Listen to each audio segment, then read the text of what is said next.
কম দেখা যায় এটার তো কারণ আছে কিছুটা। যেমন আমি সিনেমাতে অভিনয় করেছি আধিয়ার ছবিতে টুটুল ভাইয়ের, সেটা বেশ অনেক আগে ২০০০ সালে ২০০১-২ এরকম সময়। তারপর আর সিনেমা করা হয়নি, কারণ তখন সিনেমার যে ধরনের গল্পে আমাকে ডেকেছে অনেক পরিচালকই তখন ডেকেছে, অভিনয় করেন।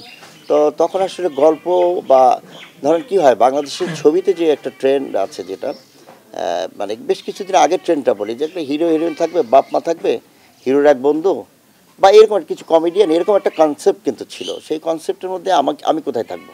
আমাকে কি হিরো বানাবে? আমার একজন পরিচালক বললেন যে আপনার নিয়ে কাজ করবো। আমি বলছি হ্যাঁ করেন, অসুবিধা নেই। তো ক্যারেক্টারটা তো বলে হিরোর বন্ধু, তাহলে খুব কমেডি হবে। আমি বলছি না, এই ক্যারেক্টার তো আমার ব্যাকগ্রাউন্ড আপনি জানা উচিত। আমি মঞ্চে এত বছর কাজ করেছি, আমি তো হিরো হইতেছি না, আমি অভিনেতা হতেছি। আপনি আমাকে ওইভাবে যদি করেন কাস্টিং, তো করবো। এইসব কারণে আসলে হয়নি সিনেমাটা। এখন আবার করবো না তা না, এখন আবার বেশ কিছু অন্যরকম সিনেমা হচ্ছে। এখন যে কেউ ডাকে অবশ্যই সিনেমা করবো, আর আমার নিজেরও সিনেমা বানানোর ইচ্ছা আছে।